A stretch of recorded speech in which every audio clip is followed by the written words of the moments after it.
మీరు రోజు ఇష్టంగా తినే మ్యాగీని కుళ్ళిన మైదా పిండి ఇంకా పంది మాంసపు రసంతో తయారు చేస్తారంట.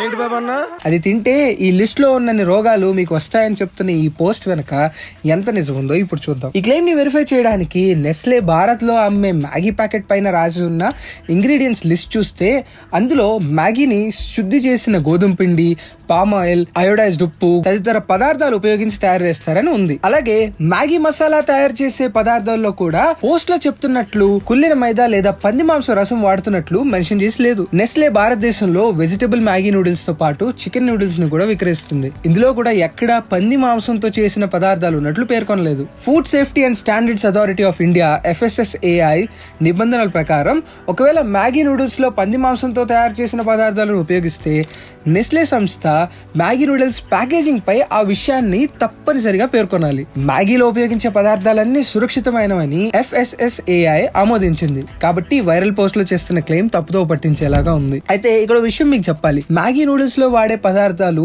ఎక్కువగా తీసుకుంటే ఆరోగ్యం పైన నెగిటివ్ ఇంపాక్ట్ చూపిస్తాయని కొన్ని రిపోర్ట్లు పేర్కొన్నాయి. దీంట్లో ఉండే మైదా, పామ్ ఆయిల్, వివిధ ఫ్లేవర్స్, కలరింగ్ ఏజెంట్స్ ఇంకా సోడియం అధిక మోతాదులో ఉంటాయి. కాబట్టి తరచుగా మ్యాగీ తినకపోవడమే మంచిది. మీకు గుర్తుంటే జూన్ 2015లో మ్యాగీలో లెడ్ శాతం ఎక్కువగా ఉందని FSSAI గుర్తించింది. అప్పుడు నెస్లే మ్యాగీ ప్రొడక్ట్స్ అన్నిటినీ మార్కెట్ నుంచి ఉపసంహరించుకొని నవంబర్ 2015లో మళ్ళీ మార్కెట్ లోకి వచ్చింది.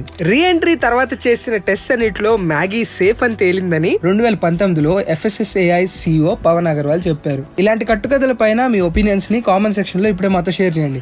ఇలాంటి మరిన్ని ఫ్యాక్ట్ చెక్స్ కోసం ఫ్యాక్ట్లీ తెలుగుని ఇప్పుడే ఫాలో అవ్వండి.